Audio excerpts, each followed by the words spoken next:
Isso aqui, ó. Para a perdição e para a conservação da alma. Esses dois paras aqui, ó. Esse para e esse para aqui. Porque assim, é perfeitamente possível você descobrir no Novo Testamento grego, na língua grega, você conseguir aprender lições importantes decorrentes do uso das preposições.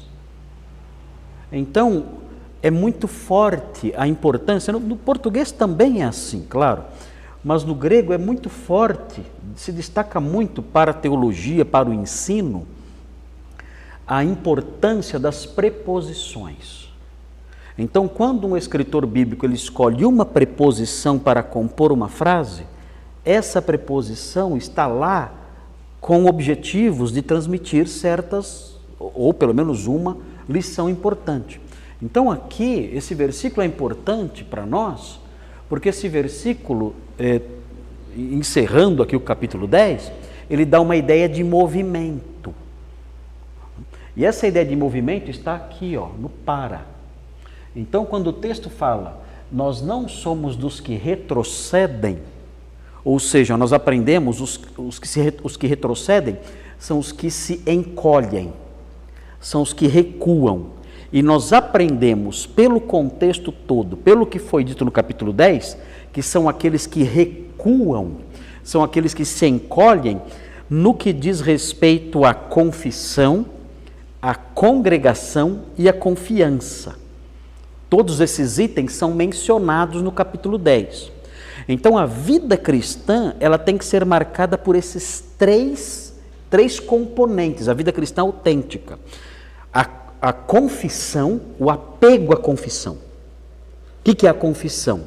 São as verdades próprias, distintas do cristianismo. Isso é a nossa confissão. Por exemplo, nós cremos que só Cristo salva. Isso compõe a nossa confissão. Nós cremos que Deus preparou um lar para aqueles que creem no seu Filho. É a nossa confissão. Nós cremos que Cristo morreu, ele se encarnou, viveu aqui sem pecado, morreu, foi sepultado e ressuscitou ao terceiro dia. Essa é a nossa confissão, que ele foi aos céus e cremos que ele voltará. Essa é a nossa confissão. Nós cremos que agora, o autor de Hebreus realça isso, cremos que agora ele está sentado à direita de Deus. Tudo isso compõe a nossa confissão. Então o crente ele se apega a quê?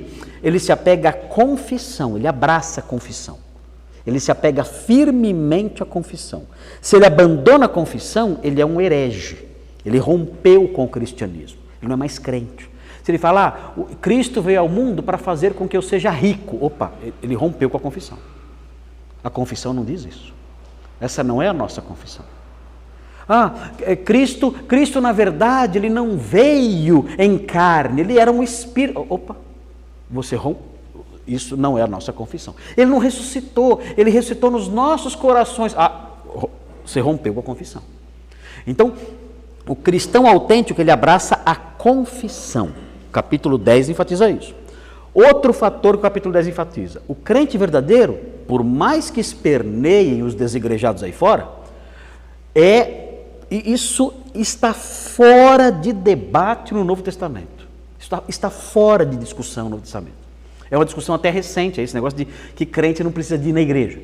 No livro de Hebreus, o crente verdadeiro, ele abraça não só a confissão, mas ele abraça também a congregação. É o terceiro com. É a confissão e a congregação. Ele abraça isso também. A congregação. Ele estimula os irmãos às boas obras. Ele encoraja os irmãos a permanecerem firmes. Ele está lá na congregação e está na congregação de modo dinâmico. Como assim dinâmico? Ele faz solos todo dia. Não é isso. Tudo bem, vai fazer solo. Mas estar na congregação de modo dinâmico é estar preocupado com os irmãos, orando pelos irmãos, visitando os irmãos, aconselhando os irmãos. Isso é E isso é estar ligado à congregação. Ele sabe, no caso aqui de Hebreus, que alguns irmãos estão morrendo não, mas sendo presos porque são crentes. Ele vai visitar na prisão. Ele sabe que alguns irmãos perderam seus bens porque são crentes. Ele vai apoiar esses irmãos que estão padecendo e perderam seus bens. Ele não abandona a congregação. Ele está ligado à congregação. Ele está presente ali nas atividades todas da congregação, nas reuniões da congregação. Ele não deixa de congregar-se, como fala o capítulo 10, 25. E tem essa vida dinâmica, fazendo admoestações. Então o texto fala, não deixemos de congregar-nos, antes façamos admoestações. Não é só estar junto, é estar junto fazendo admoestações. Isso é o apegar-se à congregação. Então o crente ele se apega a essas duas coisas, né? A confissão e a congregação. E a terceira coisa que ele se apega é a confiança. Confiança é a ousadia, a coragem, que nós aprendemos, a parresia no texto grego. Ele se apega a essa confiança, essa firmeza, essa coragem, essa ousadia, ele se apega a isso. Alguém chega e fala, você é crente mesmo? Ele fala, sou crente. Você vai pagar por isso, sem problemas, eu pago. Ah, você tem que abandonar isso. Eu não vou abandonar. Ah, nós vamos zombar de você. Pode começar. Entra na fila. Entre na fila. A sua opinião, os seus ataques, as suas perseguições, isso são como golpes de isopor numa rocha. Eu não vou me abalar com isso. Claro que é difícil viver nesse mundo assim, mas, desculpe, eu não vou recuar, eu vou permanecer firme. Eu vou continuar dizendo que sou um crente e vou continuar vivendo a minha fé como deve ser vivida. Eu não vou. Ah, então você vai ser mandado embora do seu trabalho. Mais um desempregado, então, aí, nos índices aí, porque não vai ter jeito.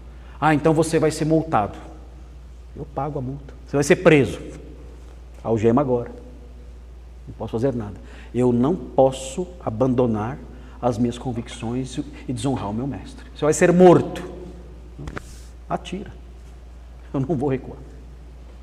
Então isso aí é o terceiro elemento, o terceiro fator a que ele se apega. A confiança, a ousadia. Confiança, traduzida aqui, é essa ousadia, essa coragem. Então, o crente ele tem a confissão, a congregação e a confiança, essa firmeza. Não abandone a confiança, a firmeza. Tem esses três itens. Se ele abandona isso, o que ele está fazendo? Ele está retrocedendo. Isso é retroceder. O que é retroceder? É abandonar a confissão, a congregação e a confiança. E aí é que vem o movimento. Olha o movimento. Eis. A palavra que aparece aqui, eis. Essa expressãozinha, o eis, essa preposição eis, dá a ideia de movimento, da ideia de ir na direção de. Se você tivesse que representar graficamente essa preposição, seria uma seta indo numa direção. Isso é eis, em direção a. Para. Quando fala para, esse para é no sentido assim, tipo, eu estou indo para Atibaia. O que significa? Estou indo em direção a Atibaia. É um para de direção. É um para de movimento, de alvo. Então, quando o texto fala assim, olha, eles retrocedem para a perdição, a ideia é esse movimento. Eles retrocedem, mas não estão retrocedendo para lugar nenhum. Eles estão retrocedendo para uma direção. Para onde estão indo? Perdição. Então isso é pesado em Hebreus. Olha, se alguém está, por algum tempo, adotando isso, né? Eu estou aqui e tal, firme, de repente eu chuto tudo. Isso me leva para uma direção. Isso me leva para a perdição. Agora note, é interessante isso aqui. Ele fala, somos, entretanto, da fé. Essa fé aqui é o crer em Cristo, é claro, e na confissão, tudo, mas é o crer, é o crer firme, que não volta atrás. É um crer que permanece. Quando ele fala do crer que permanece, ele usa essa palavra aqui. Para ele, fé é isso. Para ele, fé é crer e é também fidelidade. Inclusive a palavra pistes, que aparece aqui, significa fé, no sentido de crer, e significa fidelidade. Então o autor de Hebreus tem essas duas coisas em mente. É uma fé fiel. Seria até redundante falar isso na língua grega. É uma fé fiel. No grego, não daria para eu falar isso. Uma fé fiel. Eu ia repetir a mesma palavra. Porque a mesma palavra significa isso. Fidelidade e fé. Então aqui ele fala, nós somos da fé. Nós somos pessoas que creem e somos fiéis. Somos fiéis. Somos crentes fiéis. Somos crentes firmes.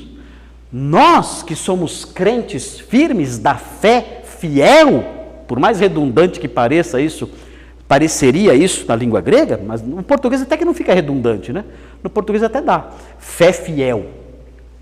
Por mais que possa parecer, né, no idioma original redundante, é isso que ele quer dizer.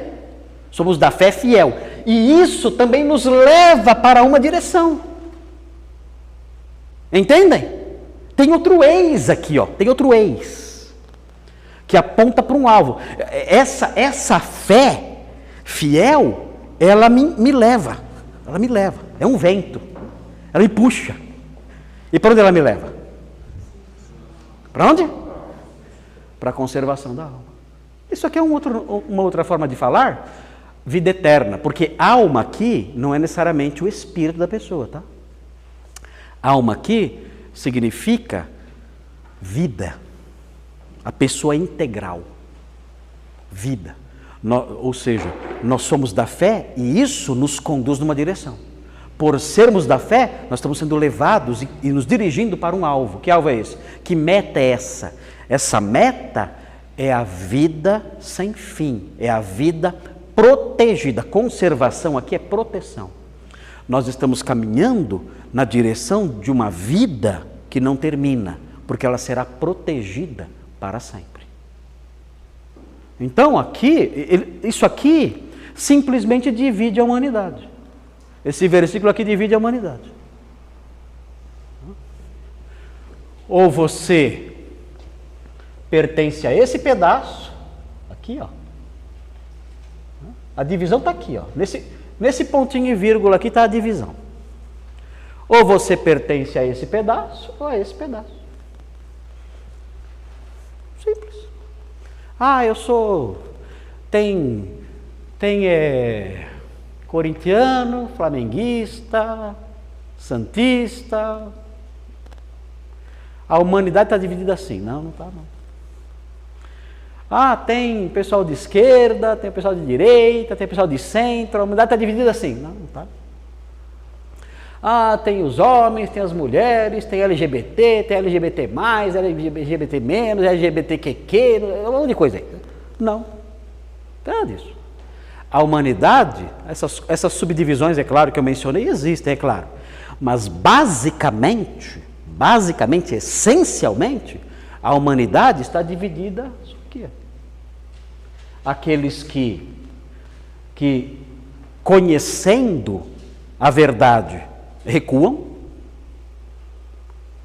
e aqueles que abraçam e vivem. Aqui nesse salão agora, aqui dentro, tem só esses dois tipos de pessoas. Aqui.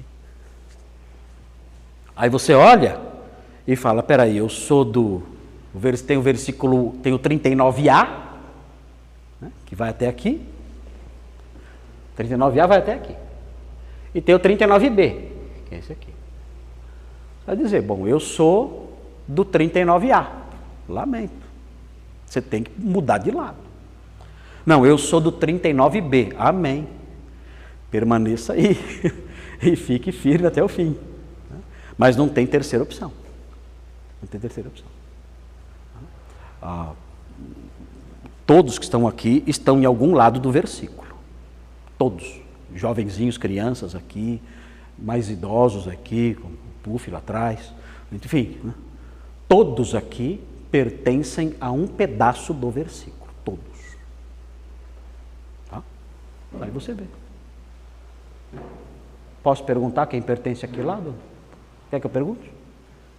Quem aqui pertence ao lado A? Tem alguém? Não? Graças a Deus, né? Quem aqui pertence ao lado B? Ah, então sim. Então sim. Mas isso aqui é algo muito sério, hein? É algo muito sério isso aqui. Na verdade, se a gente pensar bem, tem ainda uma fração da humanidade que não se encaixa aqui, que são aqueles que nunca ouviram nada, né? Que não abraçaram nada porque nunca escutaram nada. E esses aí? Eles vão para a perdição ou para a salvação? Porque aqui, esse aqui, ao lado A, eles ouviram, aprenderam e recuaram. Agora, e aqueles que nunca escutaram nada? Aí é Romanos 10, aí é outro texto, né? Aí é outro texto, é Romanos 10. Romanos 10 fala que aqueles que nunca ouviram, têm que ouvir. Porque se não ouvirem, eles também estão sendo levados para a perdição. É por isso que precisa do trabalho missionário. Senão não precisava, né? Ah, tá salvo já, não estraga não, deixa lá. Né? Deixa salvo lá, não vai lá estragar tudo. Deixa lá, não conta para ninguém que tem evangelho e já estão salvos pela ignorância. Mas não é assim. Então tem que ir lá avisar. Que quem não conhece nada está perdido, de acordo com o ensino bíblico, especialmente em Romanos 10. Ok? Então isso ficou claro? Esse movimento presente no versículo 39, muito importante. Agora, isso é muito importante porque vai nos levar agora para o contexto, vai nos dar o tom do capítulo 11. Porque, note, ele fala aqui disso aqui, ó. Nós somos da fé. Isso aqui é o quê? Isso aqui é pensamento positivo? Ah, eu tenho fé que meu pai vai sair do hospital. É isso? Não é isso. Isso aqui é só um conjunto de crenças? Faz parte, mas não é só isso. Isso aqui é o que mais? Isso aqui é fé como? Fiel. Fé fiel. Agora, com isso na cabeça, eu vou entrar no capítulo 11. Com isso na cabeça. Vamos para o capítulo 11 então para ver o que acontece. Aí o capítulo 11 pega outro brilho. Aí o capítulo 11 é outra pegada. Pega outro significado. Vamos olhar lá. Veja. 11. Ora. Olha lá. Fé. Que fé é essa?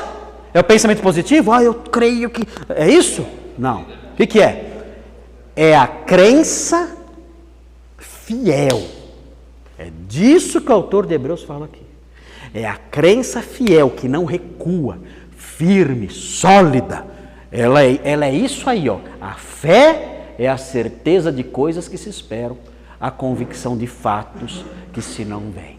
Ok? Então aí que nós vamos aprender agora o significado disso aí. Tá bom? Tudo bem até aqui? Tudo bem? Entenderam tudo? Tá fácil? Não é difícil não, né? Não é difícil isso. Não é difícil isso. Facinho. Bom, Hebreus 11 então. O capítulo novo, hein? Estamos indo, hein? Hebreus logo está acabando, né? Que livro meio difícil, não é? Não é meio difícil Hebreus? Em algumas partes? Tem parte que é difícil de Hebreus. Eu tinha alguns momentos aí que eu falei, meu Deus, eu estou perdido. Está muito difícil isso aqui. Como é que eu vou ensinar isso? Confuso demais. Mas deu, né? Deu para passando. Bom, vocês têm aí Hebreus 11, tem 40 versículos, não tem? Está olhando aí? Tem 40 versículos, não é isso? 40? Acertei? Tá, anotei certo? Anotei. Ok. Então é assim.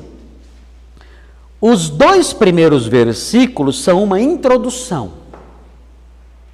Depois, vocês vão ver, dos versículos 3 a 12, aparece uma série de sentenças, uma série de fórmulas, dizendo pela fé.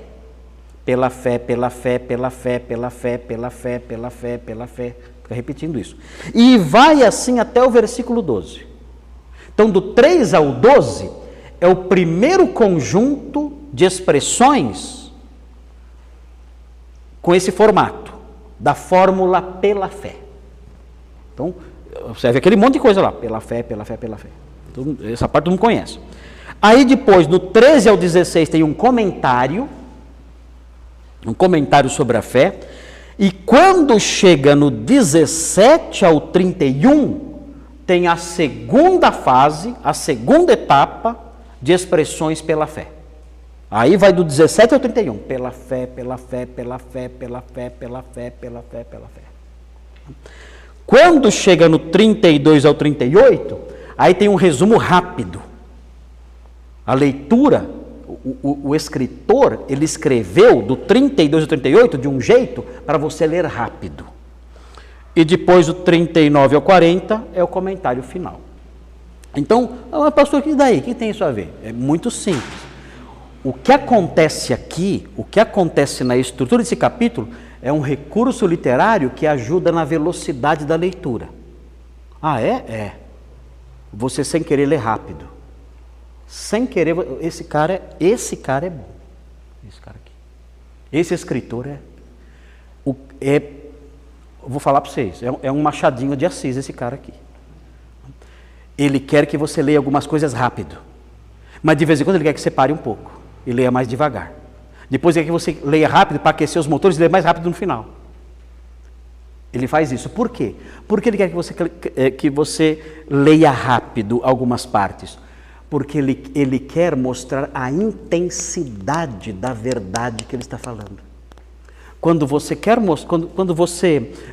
não está mostrando a intensidade de algo, como é que você fala? Meio mole, né? Meio lento, né? Irmão, já viu sermão assim? Irmãos, hoje é um dia muito... Você fica, né?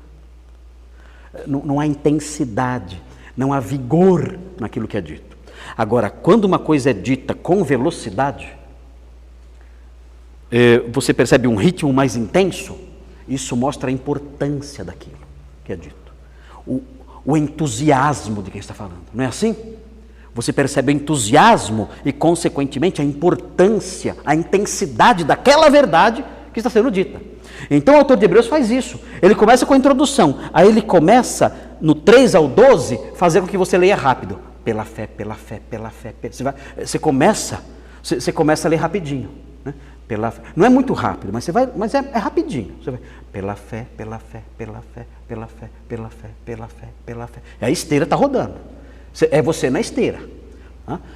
Aí dá uma paradinha. Você lê o 13 ao 16, toma um fôlego, né? Mais light. Ufa. Você lê assim sem perceber. Sem perceber, você vai lendo assim. Aí a esteira dá outra disparada. Do 17 ao 31. Pela fé, pela fé, pela fé, pela fé, pela fé, pela fé, pela fé, pela fé, pela fé. Só que agora, quando chega no 32, a esteira dispara. É uma leitura muito rápida. Dá uma olhadinha no 32. Bota o 32 lá, o 32 a 38. Aqui a esteirinha, ela dispara mais rápido. Olha lá. E que direi mais? Certamente me faltará tempo necessário para referir o que a respeito de Gideão, de Baraque, de Sansão, de Jefté, de Davi, de Samuel, dos profetas, os quais por meio da fé subjugaram reis, praticaram a justiça, obtiveram a promessa, fecharam a boca de Deus. É um monte de informação, é um monte de coisa. Vai embora a leitura é rápida. E aí termina no 39 ao 40 com o comentário final. Então por que ele faz isso? Por que ele mexe com a velocidade da leitura? Para mostrar a intensidade das verdades que ele quer realçar. Então é um capítulo importante. Aí, o modo como o capítulo foi estruturado, no ponto de vista literário, mostra a importância do tema. É um tema pujante, é um tema que deve ser intenso para nós, é um tema central na epístola, a fé fiel. É por isso que é construído assim o capítulo. Entenderam isso? Entenderam isso? Quando vocês forem ler em casa, vocês vão ver. Vocês percebem que a leitura, vocês notam a velocidade dela. Eu não sei se eu sou meio louco e eu percebo essas coisas, ou se todo mundo consegue perceber isso. Quando as frases são curtas, né? São frases curtas, subjugaram reinos, fecharam a boca dos leões, são frases curtas que vão ajudando você a ler mais rápido. Ele faz isso para que você leia mais rápido mesmo. E mostrar então a velocidade do texto. Vamos então ver a introdução? Veja aí, eu dividi a introdução, eu coloquei aí, a primeira divisão que eu coloquei é uma divisão que vai dos versículos 1 a 3. Porque aí depois, né, aqui, né, começa já o pela fé. Você fala, não, pela fé começa aqui. Não, aqui não é pela fé. Aqui não, essa expressão não aparece no texto grego. Aqui no 2. Aqui aparece só por ela. Por ela, não pela fé, mas por ela. Pela fé começa aqui. Então, nós vamos estudar esses 3 versículos aqui. Hoje não vai dar tempo de ver tudo, né? Claro, não vai dar tempo. Vamos ver, mas essa primeira divisão nós vamos usar aqui, até o 3. E nós vamos ver então uma definição que não dá para dizer com certeza que é uma definição, mas tem o formato de uma definição. Isso é uma definição de fé? Isso é uma definição de fé cristã? Ela tem algum elemento disso, ela tem, mas ela não é uma definição completa de fé cristã. Então fica difícil você falar que isso é uma definição de fé. Porque definição de fé cristã envolve falar de Jesus. Olha, o que é a fé para o cristão? Fé é a confiança em Cristo como Redentor. Isso é uma definição de fé cristã. Aqui é uma definição. Ela tem o formato de uma definição, mas ela não é uma definição plena. Ela focaliza efeitos da fé, o que a fé faz. Então fica difícil, mas vamos chamar de definição pelo formato. A fé é. Então vamos chamar de definição pelo formato que ela está. Depois vamos ver um dos efeitos da fé no versículo 2. Pois pela fé os antigos obtiveram bom testemunho. É um dos efeitos da fé. E depois vamos ver um dos itens da fé. O primeiro item da fé é um dos itens mais atacados hoje em dia. Olha aqui, ó. Pela fé entendemos que foi o universo formado pela explosão do Big Bang. Não. O universo foi formado pela palavra de Deus. É o primeiro item que aparece aqui da fé, que é o item mais atacado nas escolas. Isso aqui, o seu filho vai aprender o contrário disso com 5 anos de idade. O oposto disso. Seu filho vai aprender a ser incrédulo com 5 anos de idade. E você está pensando em levar ele na igreja quando tiver 12. Está frito. Ele com 3, 4 anos já está aprendendo o oposto disso aqui. Já está aprendendo a base da incredulidade. Negar que o universo foi formado pela palavra de Deus. Ele está aprendendo isso e você está pagando para ele aprender isso. Você paga, sabe quanto você paga? Você paga R$ 1.500 por mês em algumas escolas. Tem escolas que você paga R$2.000 por mês para ele aprender isso aqui. Ó.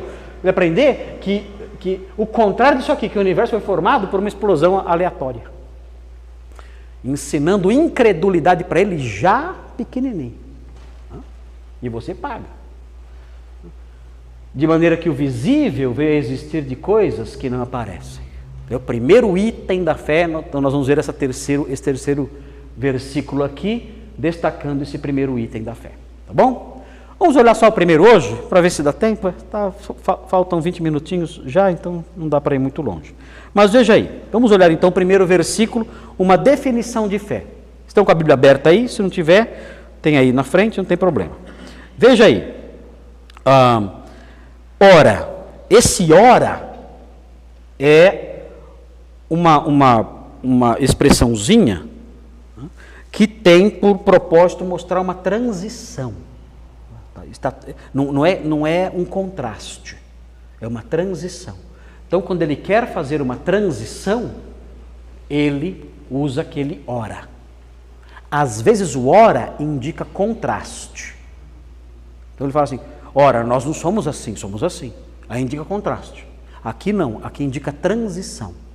Ele vai agora falar mais sobre essa fé.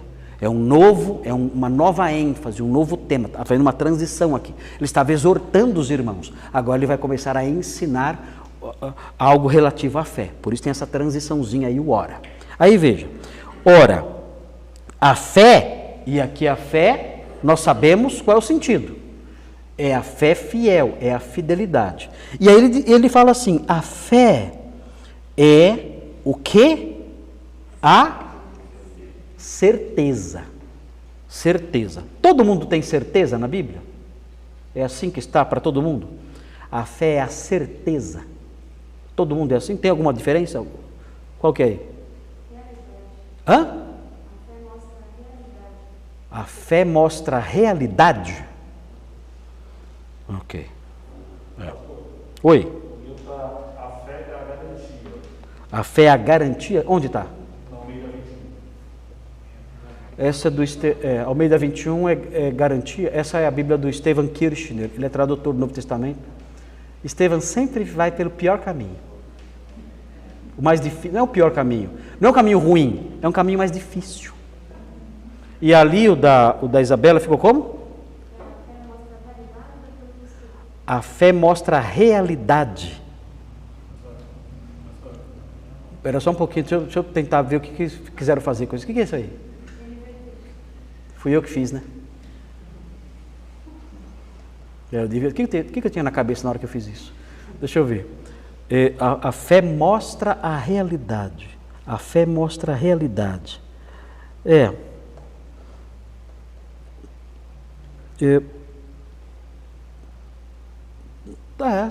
Dá.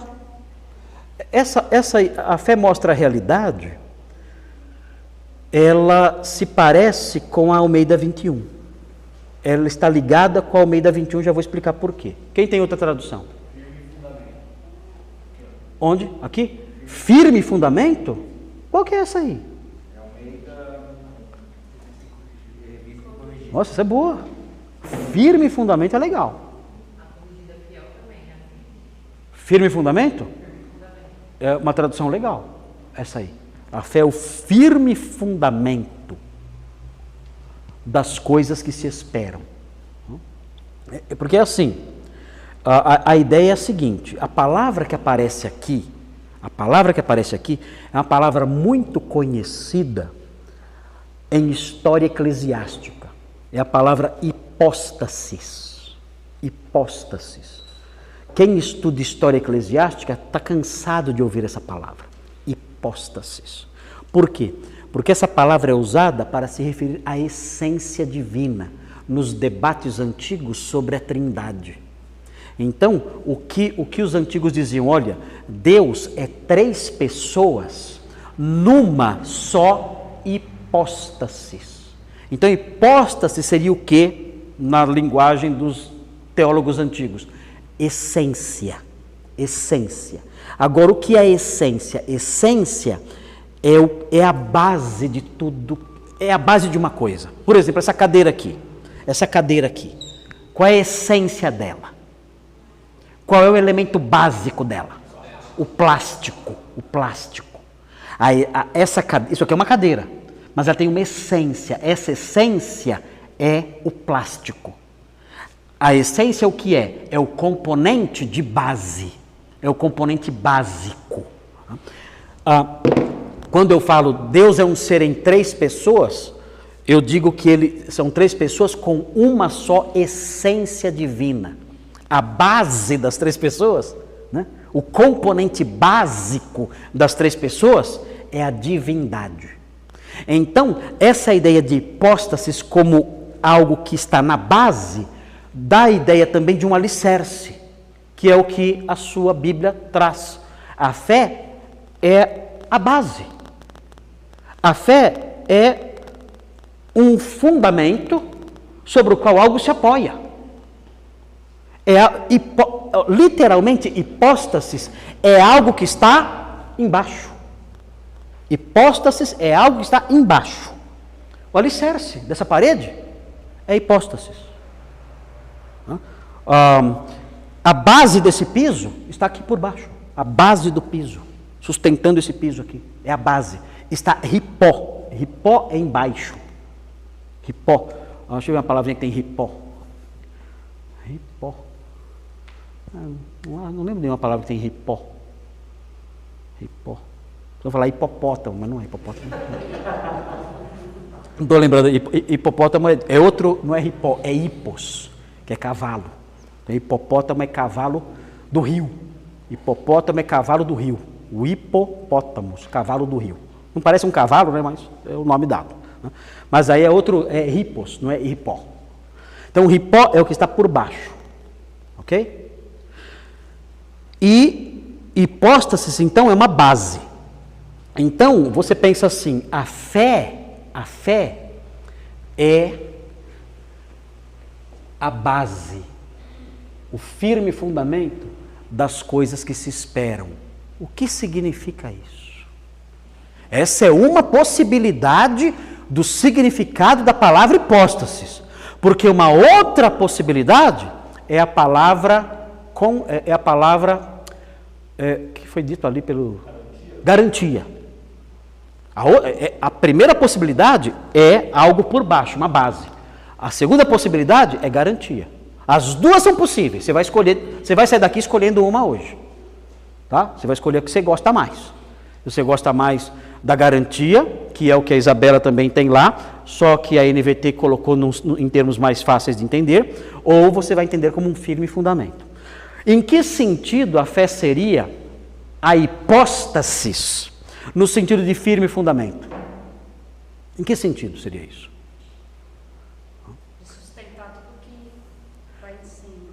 Ela sustenta, é assim, a fé sustenta aquilo que eu abracei para crer. Como é que eu posso ilustrar isso? Eu preciso me manter nessa altura aqui. Não posso sair dessa altura aqui. Eu preciso então de algo que me apoie, para que eu fique aqui em cima. Ok? O que está me apoiando aqui? O que está me mantendo de pé aqui? O que está me mantendo nessa altura? A cadeira. A cadeira é que está me mantendo nessa altura e nessa posição aqui. Ela é a base. Ela é a hipóstasis. Ela é a hipóstase. Ela é o firme fundamento.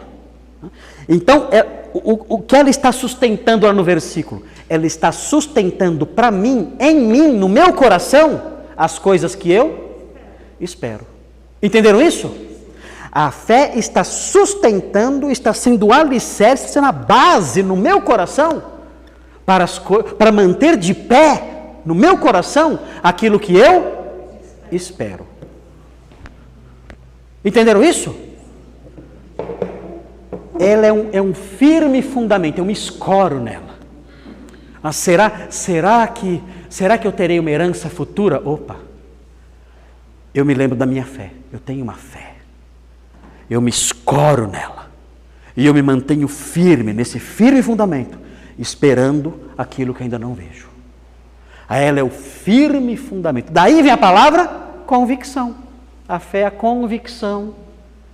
Ou melhor, a fé é a certeza das coisas. Essa certeza não foi uma tradução. Foi uma... Ajeitaram, né? Ajeitaram. Porque firme fundamento não transmitia muito claramente a ideia. Agora que eu expliquei, vocês não vão esquecer nunca mais. Vocês ficaram torcendo para eu cair e vocês nunca mais vão esquecer disso. Se caísse ia ser tão bom. A Simone falou, ai, porque, né? Viu que podia cair. Mas aí vocês têm uma ideia. Então o que a fé é? A fé é a cadeira. A fé é a base. Ela sustenta firmemente a minha crença, a minha expectativa naquelas coisas que eu estou esperando. É essa fé sólida, essa fé fiel, essa fé do versículo 39 que não retrocede. Essa fé é a base que me mantém de pé, que mantém de pé a minha crença na esperança das coisas que ainda vão vir. Esse seria o primeiro sentido.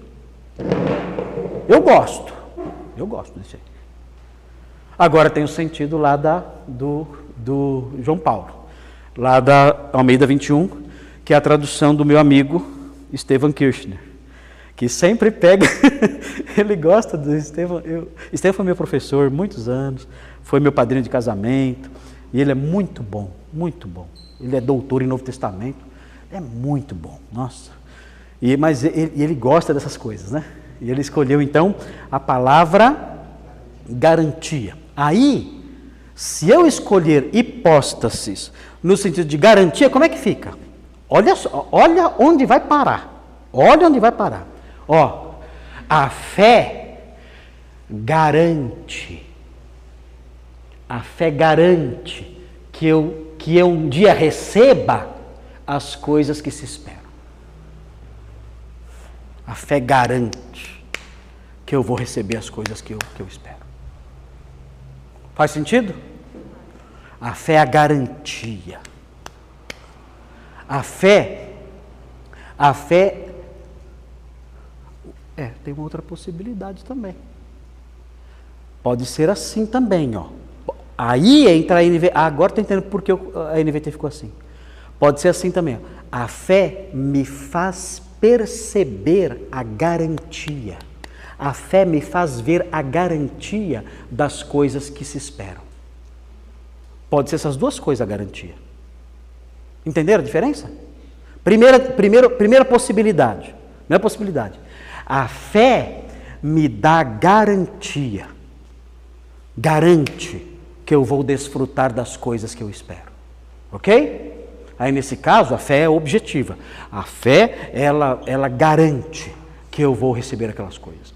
E a segunda possibilidade é, a fé faz com que eu enxergue a garantia, faz com que eu enxergue as evidências, faz com que eu perceba que as coisas que se esperam estão garantidas, faz com que eu perceba isso, a fé.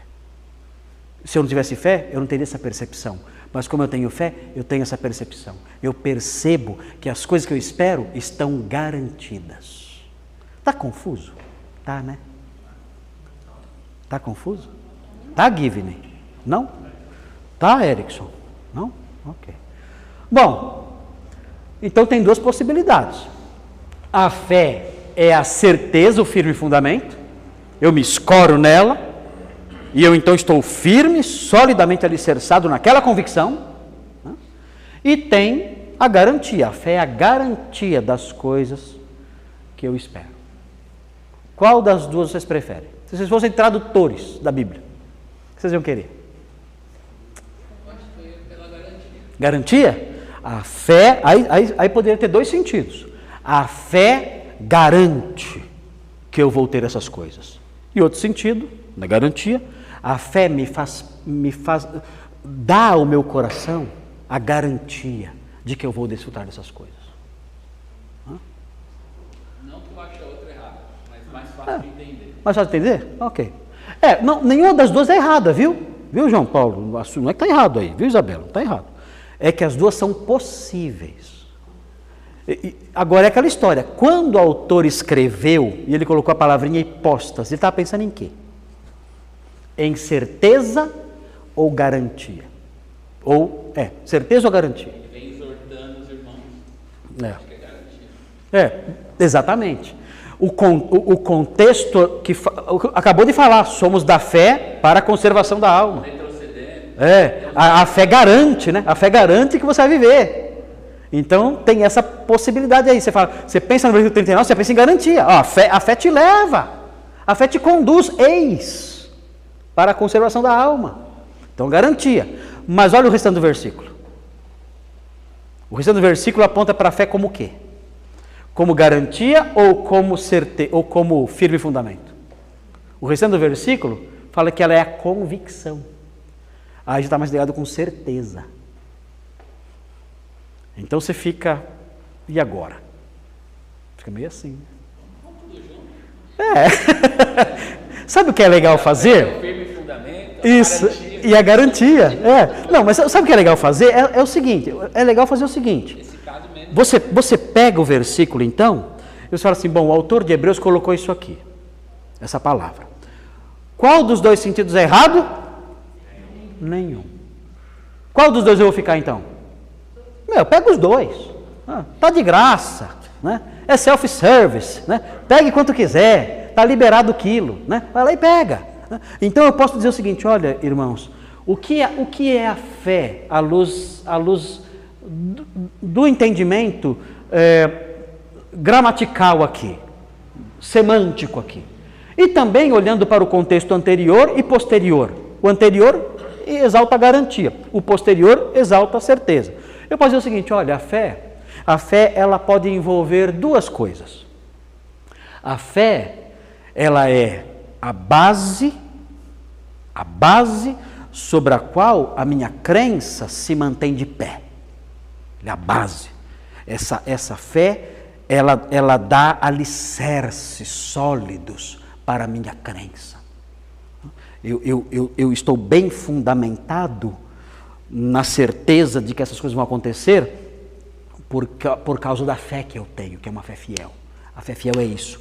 Ela fornece essa base sólida para as coisas que eu creio. E mais, essa fé não somente fornece uma base sólida para as coisas que eu creio no meu coração.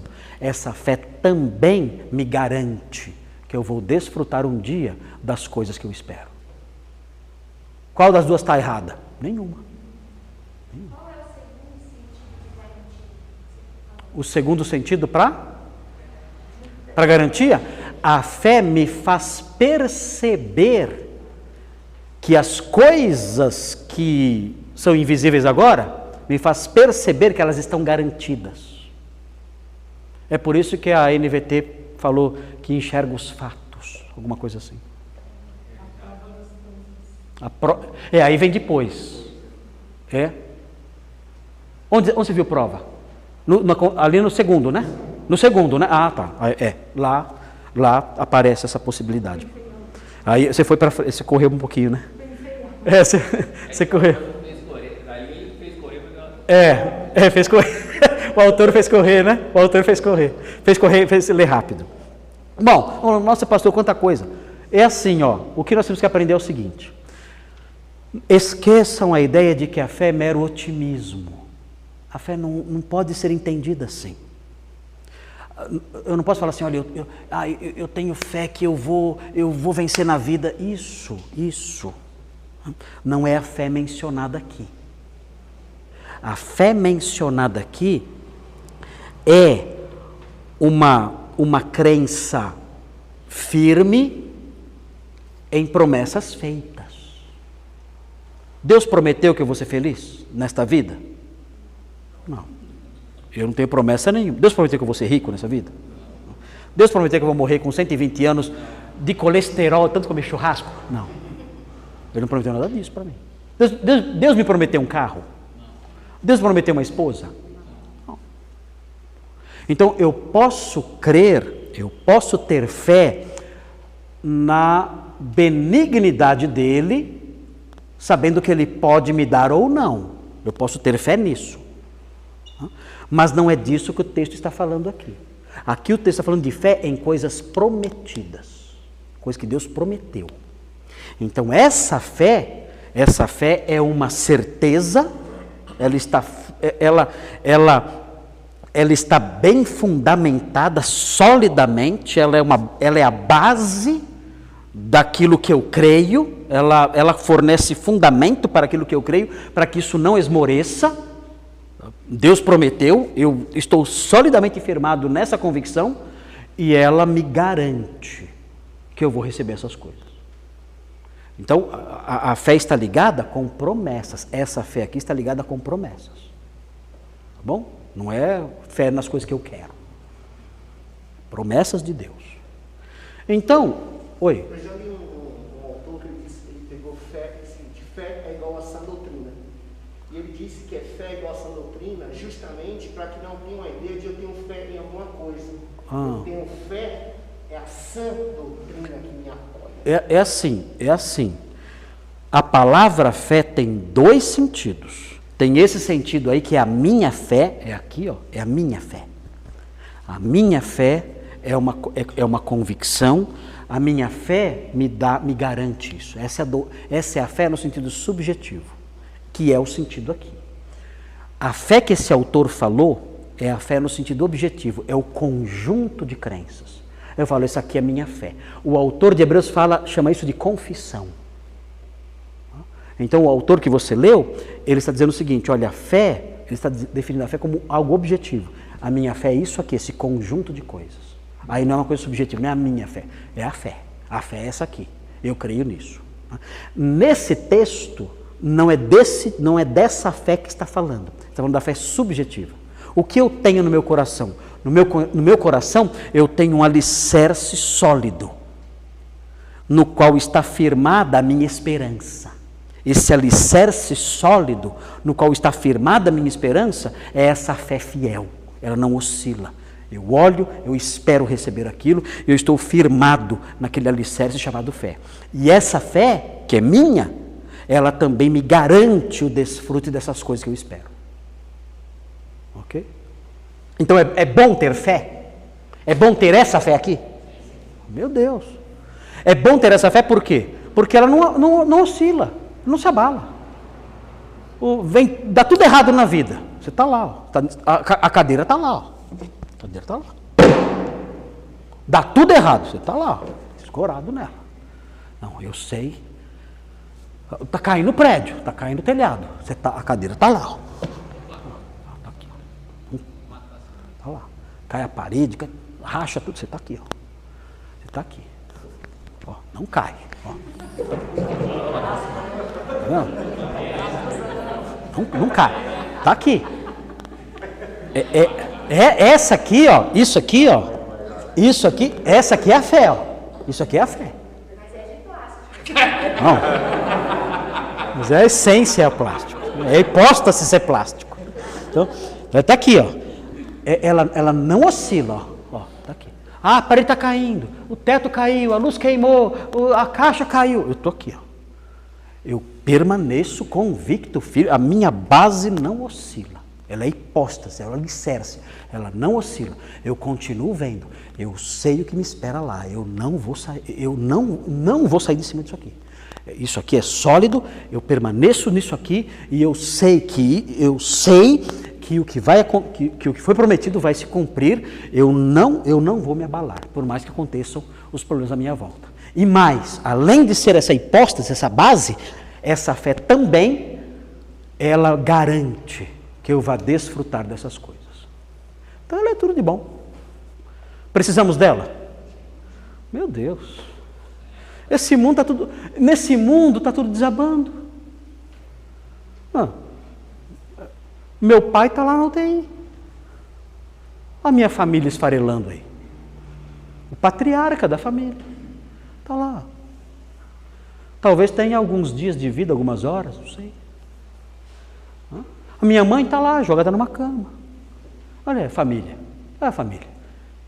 Alguns anos atrás, todo mundo bonito, numa mesa lá, comendo, dando risada, brincando, contentes, alegres. Esfarelou tudo. Não tem firme fundamento. Não tem. Desaba tudo. Tudo desaba. Tudo desaba nesse mundo. É assim mesmo. Agora, se eu tiver isso aqui, ó. Isso aqui é a fé que não se abala. Venha o que vier. Eu estou firmado nisso aqui. Esperando as coisas que ele prometeu. É dom dele. Alguém consegue fazer essa cadeira? A cadeira da fé? Você consegue colocar isso no seu coração? Isso aqui é uma dádiva de Deus. Um milagre, isso aqui. E além disso, essa fé me dá segurança, né? Ela faz com que eu saiba, convicção de que um dia eu vou desfrutar dessas coisas. Eu não posso ter convicção de nada aqui. Posso? Eu posso ter convicção de alguma coisa nesse mundo? Não posso. Eu não posso nem ter convicção de que eu vou chegar em casa hoje. Vocês podem ter? Vocês podem ter convicção de que vocês vão chegar em casa hoje? Nem isso nós temos. Agora a fé nos dá convicção de que nós vamos desfrutar das promessas. Então isso é fé. Quem não tem isso, vive como? Quem não tem isso, vive um terapeuta. Não tem esperança, não tem nada. Solto. Vive, né? Existe. Não vive, existe. Existe. Mas ok, na semana que vem, nós vamos ver o resto do versículo. Ela é a convicção dos fatos que se não vêm. Vamos ver isso. Aliás, a gente nem terminou a primeira parte, porque falou, ora, a fé é a certeza. Eu parei lá. Eu não falei das coisas que se esperam. Falei? Eu não falei. Eu só falei de 3 linhas, de 3 palavrinhas só. A fé, eu falei ora, fé e certeza. Não falei do resto. Tem que ter fé que eu vou falar um dia. O pastor me fez lembrar de uma frase do Michael Jordan, aquele jogador de basquete. Um fotógrafo pegou ele, a cada momento ele dando risada. Dando risada. Feliz. Ele foi lá e perguntou: por que você tá rindo aí? Eu peguei você rindo, se divertindo. Ele falou: é porque isso aqui vai passar. E passou. Você pergunta para essa turminha nova aí, quem é Michael Jordan? Ele nem sabe quem é. Muito bem. Não tem. Nada tem hipóstases. Nada tem hipóstases. Tudo sem alicerce, cai tudo. Bom, nós sabemos disso, né? O mundo tolo não sabe. O mundo acha que está bem alicerçado. Vamos orar pedindo o que para terminar? Senhor, ajuda-nos. Sustenta a nossa cadeirinha, né? Ali, queremos desfrutar dessa fé que é sólida, que é firme, que olha com certeza, que garante o nosso desfrute das promessas, né? Precisamos disso para viver, não tem outro jeito nessa vida. Vamos orar então. Senhor Deus, muito obrigado por esse versículo maravilhoso de Hebreus 11, obrigado pelas lições preciosas que nós podemos extrair daquilo que o autor de Hebreus escreveu, e nós suplicamos que o Senhor, na sua imensa graça, nos ajude, para que tenhamos não a fé que o mundo inventou, não esses conceitos estranhos que estão aí fora, que intuitivos, sem nenhuma base na Bíblia. Ajuda-nos, Senhor, para que tenhamos a fé que a Bíblia fala, essa fé em coisas prometidas pelo Senhor, essa fé que é a base, o firme fundamento sobre o qual nós nos escoramos enquanto esperamos a realização dessas coisas. Ajuda-nos fortalecendo essa nossa fé para que ela seja a garantia perene daquilo que um dia vamos desfrutar. Que ela nos ajude a enxergar as garantias de que essas coisas um dia serão desfrutadas. Ajuda-nos nisso, Senhor. Ajuda-nos a ter essa fé. Não a fé vaga, vazia, essa fé de pessoas que não entendem a sua palavra, não.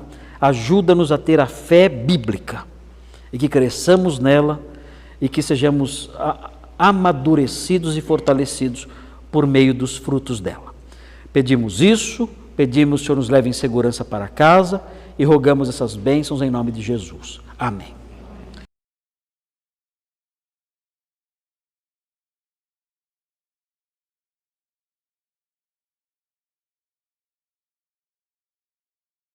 Nós vamos dar sequência aí ao texto de Hebreus 11. Estamos no versículo 1. Hebreus 11, 1. Nós começamos a estudar, mas aí nós só ficamos nas três primeiras palavras, né? A fé é a certeza. Nós estudamos esse pedacinho só. Nós não estudamos o resto do versículo que ficou em aberto. Então nós não deu tempo de ver. Então, assim, esse trecho aqui, nós selecionamos os versículos 1 a 3 como um bloquinho. Então nós estamos estudando esse bloco. Esse bloco, então, abrange a introdução, que é os versículos 1 e 2, que abrange os versículos 1 e 2, e aí depois, no versículo 3, começa uma das sessões que nós chamamos de as sessões pela fé. Porque aí ele só fala isso, pela fé, pela fé, pela fé, pela fé. Isso vai até o versículo 12. Do 3 ao 12, nós temos a primeira sessão dessa sequência, pela fé, pela fé, pela fé. Depois, nos versículos 13 a 16, tem um ínterim, que é um comentário. É um ínterim que é integrado por um comentário. E aí no 17 ao 31 começa outra série de pela fé. Aí vai de novo, pela fé, pela fé, pela fé, pela fé, até o 31. Nos versículos 32 a 38 tem um resumo rápido, e no 39 e 40 um comentário final. Então o que domina esse capítulo são duas seções longas da expressão as sessões pela fé. No português são duas palavras, né? Pela fé, duas palavrinhas. Na língua grega é uma palavra só, palavra pistei, é a palavra que aparece aqui. Deixa eu ver onde ela senta.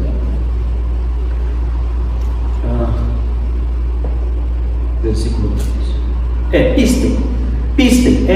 Pistei é fé, pistis, no nominativo é pistis. Pistei é fé no caso dativo. Então, o caso dativo, ele não, pelo fato da língua grega ter esses casos, o substantivo é regido por esses casos, então não precisa de preposição. Nós precisamos. Para nós, a fé é uma palavra que nós não flexionamos. Nós não flexionamos a palavra fé. Nós não flexionamos substantivos, a não ser em número e gênero. Nós só somos menino, menina, agora estou querendo mudar para isso, né? Meninos, meninas, mas nós não flexionamos os substantivos de outra forma. Na língua grega não, flexiona em várias formas. Então, a palavra fé, na língua grega, é pistis. Agora, se você quiser dizer pela fé, você fala pistem. Você muda o finalzinho, cara. Aí quem lê fala, é pela fé. A palavra é só, não precisa colocar preposição. Você só muda o finalzinho dela. Então tá lá, pistes, fé. Pistei, pela fé. Então, na língua grega tem essa flexibilização do substantivo em diversos modos. São 5 modos de flexão do substantivo, de acordo com a função sintática dele na frase. Se ele é sujeito, ele é de um jeito, se escreve de um jeito, finalzinho.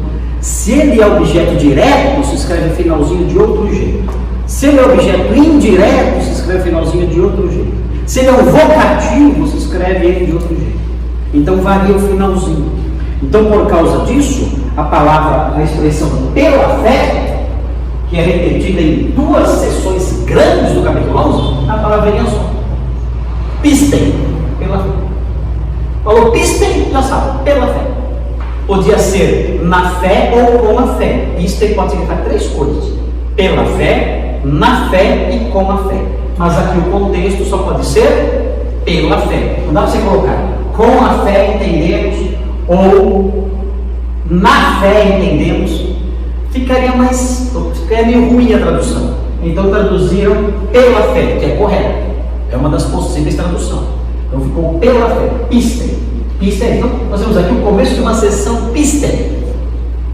Esse é o começo da primeira sessão pistem, pela fé. Ok? Começa no versículo 3 até o 17.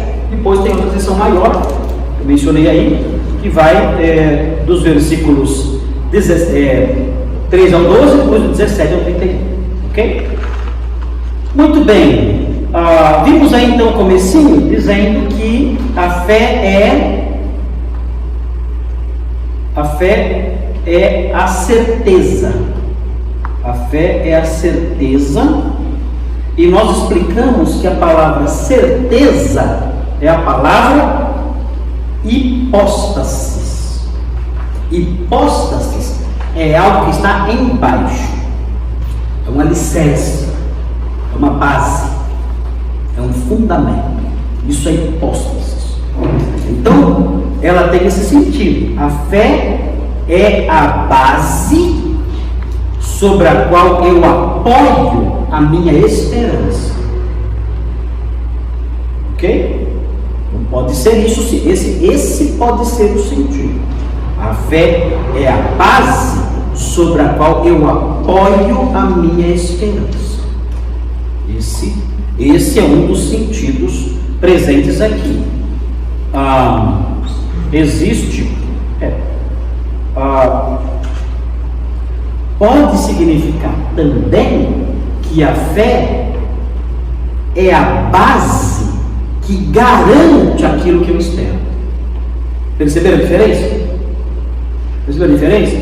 A fé é a base que garante que aquilo que eu espero vai acontecer. É a garantia de que aquilo que eu espero vai acontecer. E pode ser também a fé no sentido de que ela é a base em que eu sustento aquilo que eu espero. Eu espero aquilo com base em quê? Não estou vendo nada, com base na fé. Aí eu me sustento, eu sustento a minha esperança sobre aquilo, sobre a fé que eu tenho. A fé é a base sobre a qual a minha esperança é sustentada. Ou a fé é a base que garante que a minha esperança vai se realizar. Essas são as duas possibilidades aqui que nós falamos bastante na semana passada. Vocês lembram disso? Vocês entenderam as duas diferenças? As duas opções? Entenderam as duas opções? Elas são fáceis de entender, não são difíceis. Agora, nós não sabemos ao certo o que o escritor tinha em mente. Quando ele disse a fé é a hipóstase daquilo que se espera, está dizendo o quê? Que a fé é a garantia de que aquilo que eu espero vai acontecer? Ou que a fé é o que sustenta na minha mente a esperança do que vai acontecer? O que eu tinha em mente? A gente não sabe ao certo. Mas as duas coisas são corretas. Bom, agora vejam o que vem aí. O texto fala assim, e essa parte nós não falamos. A fé é a certeza, é o firme fundamento, é a base sobre a qual a minha esperança está construída, ela é a garantia de que as coisas que eu espero vão acontecer, tudo isso é possível aqui. E aí, só que diz o seguinte, uma parte nós dissemos, uma parte nós não comentamos. A fé é a certeza das coisas que se esperam. E aí a pergunta que vem é a seguinte: o que é isso? O que são as coisas que se esperam?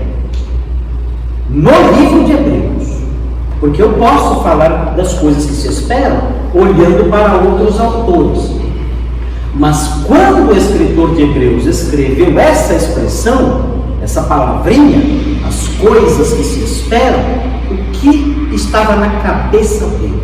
Então, para saber isso, é necessário olhar o próprio livro, né? Então veja aí, no próprio capítulo tem aí algumas indicações. Veja o versículo 6. Isaac, mostra o versículo 6. Veja aí. Vamos ver se vocês acham nesse versículo alguma coisa que se espera. O autor de Hebreus escreveu que a fé é a certeza ou é o firme fundamento das coisas que se esperam. Esse versículo tem um indício de quais são as coisas que se esperam. Onde vocês acham isso aí? De fato, sem fé você não vai a Deus, porque interessado que aquele que se aproxima de Deus, crê que ele existe e se torna galardoador dos que o buscam. Qual é a pista aqui? Quais são as coisas que se esperam nesse versículo?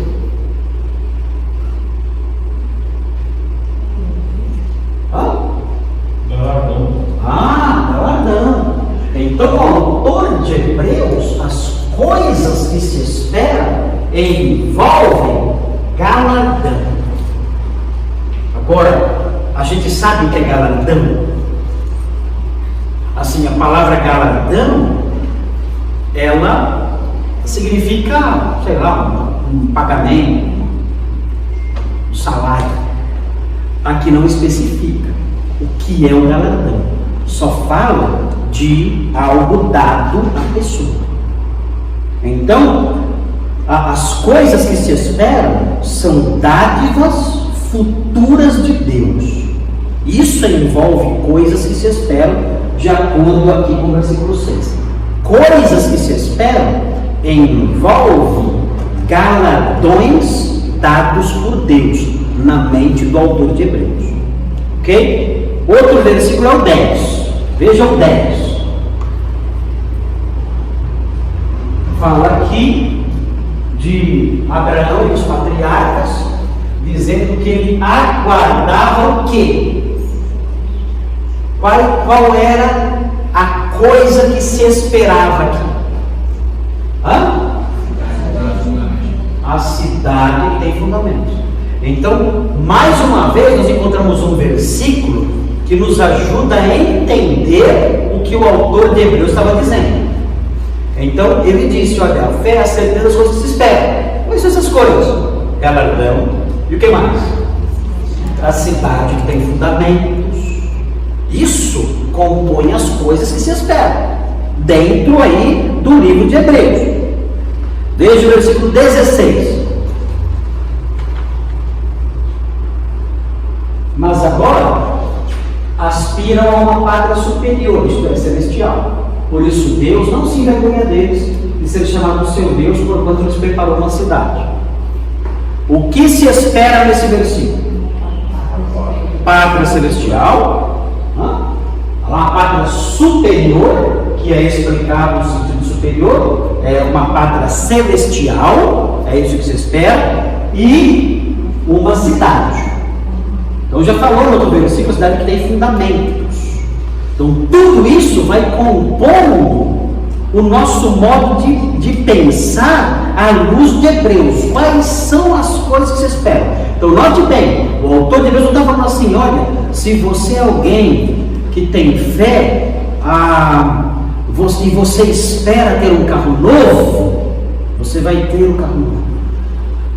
Você espera, se você tem fé e você espera que você vai ser curado dessa doença, você vai ser curado porque você tem fé, e a fé é a certeza das coisas que se esperam, e você pode ter certeza de que isso que você espera vai acontecer com você.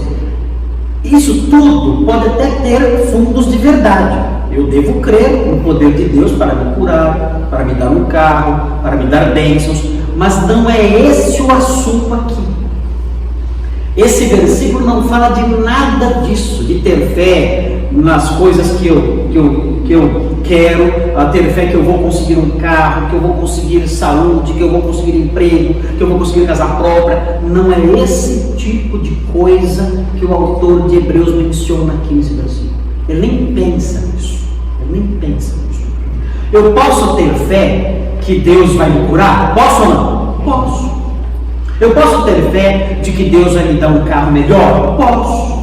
Eu posso ter fé de que meu emprego vai melhorar e eu vou ganhar mais? Posso ter fé? Posso. Posso pedir isso a Deus? Posso.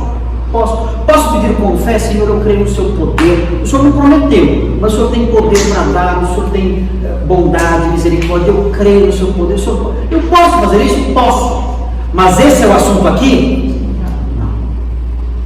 E esse versículo que estamos estudando, Hebreus 11:1, não tem nada que ver com isso. Ele está falando aqui sobre outra coisa.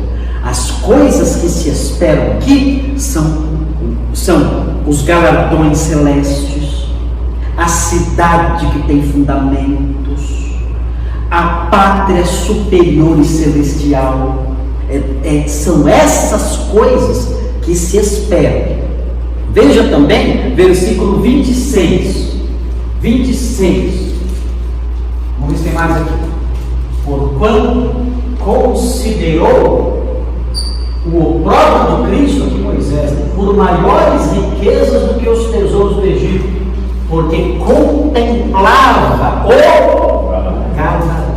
Então é isso que a fé mencionada no versículo 1 vislumbra.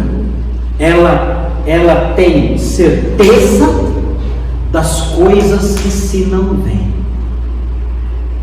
Ela é a base, ela é o alicerce da esperança de que essas coisas que eu não vejo agora, um dia vão se cumprir, as coisas que se esperam. Quais são as coisas que se esperam nesse versículo? Os galardões, a pátria celeste, a cidade que tem fundamentos.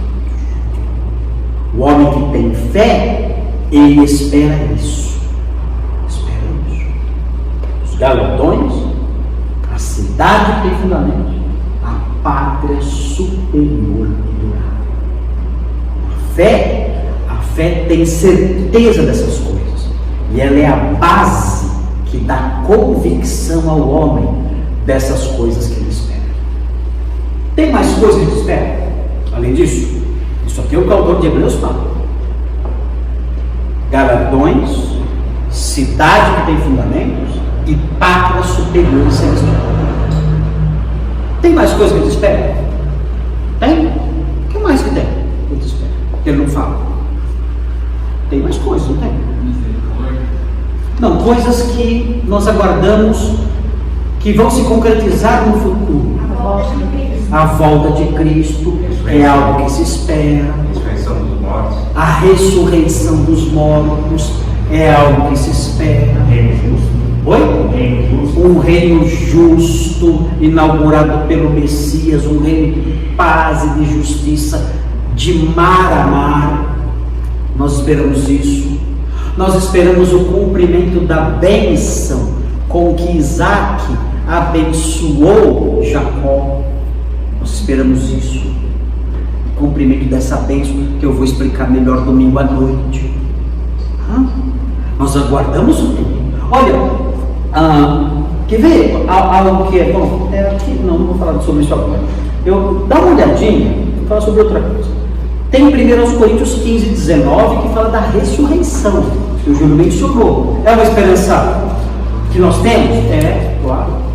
É boa essa esperança? Nossa. Cada vez que eu olho no espelho, eu fico contente com ela, né? Porque todos nós estamos deteriorando, né? Você já pegou uma foto de 10 anos atrás? Olhou e falou, Deus, o que aconteceu comigo, né? 10 aninhos. Não vai melhorar, vai piorar. Não vai melhorar, vai piorar cada vez mais. Vamos ler 1 Coríntios 15, 19. Mas nós temos uma esperança, ainda que a nossa casa terrestre, este tabernáculo, casa terrestre, ela não é casa mesmo, nossa corpo. Ainda que a nossa casa terrestre, este tabernáculo se desfizer, nós temos uma outra casa. O apóstolo Paulo falando aí da nossa existência escatológica. Então, essa casa vai se deteriorar. Já começou já. E caído, olha lá o Juninho. Já está bem, eu, né? Bem já caído, no esboço, nem se fala. A gente está vendo já essa deterioração, né? Mas nós temos esperança que tudo isso vai ser revertido. 15, 19. Se a nossa esperança em Cristo se limita apenas a esta vida, quando ele fala da esperança em Cristo, nesse capítulo, o que é? Esperança do quê? Não é fé. Quando ele fala, se a nossa esperança em Cristo, esperança de acontecer o quê? De vivermos. Se a nossa esperança de vida se limita apenas a esta vida, somos os mais infelizes de todos os homens. Aí ele fala, mas de fato Cristo ressuscitou dentre os mortos, sendo ele as primícias dos que dormem, ou seja, nós vamos ressuscitar. A nossa esperança em Cristo não está somente nesta vida, nós teremos uma vida depois da morte, nós ressuscitaremos. Então isso é algo que se espera, importante essa esperança. O nosso corpo vai sair da sepultura. Mas eu vou ser cremado. Não tem problema. Quem vai para a sepultura também vira poeira. Quem morreu há 200 anos atrás já virou poeira há muito tempo. A diferença é que a cremação acelera o processo, né? Só isso, é mais rápido. E quem não gosta são mais os velhos, né? Que não gostam, porque eles estão sem comida. Mas no final está tudo na mesma. Todo mundo volta ao pó. Isso é problema para Deus? Não vai dar para Deus me ressuscitar porque você cremado. Cremado não. Vai ser o homem de lá. Mas você cremado não vai ressuscitar. Bobagem. Deus vai recompor novamente os nossos corpos, mesmo que eles sejam totalmente destruídos. Aliás, a maior parte da humanidade teve seus corpos totalmente destruídos. E vão ressuscitar. Deus fez homem com o quê? Quem ele usou para fazer o homem? Pó. Usou o pó. E vai usar para o novo. E vai nos refazer. Então isso não é problema para Deus. Nós vamos ser ressuscitados um dia e isso compõe a nossa esperança. Olha 2 Timóteo 4, 8 e 18. São coisas que nós esperamos. 2 Timóteo 4, 8. 2 Timóteo, na versão 6. 2 Timóteo 4, 8 e 18. As coisas que nós esperamos. Olha o apóstolo Paulo, ele estava prestes a morrer. A segunda carta de Timóteo é a última carta que ele escreveu. Então ele estava já no finzinho da vida e ia morrer logo, poucos meses talvez. Ele já está se despedindo de seus amigos aqui. Então ele fala: já agora a coroa da justiça me está guardada, a qual o Senhor reto juiz me dará naquele dia, e não somente a mim, mas também a todos quantos amam a sua vinda. O que ele aguardava aqui?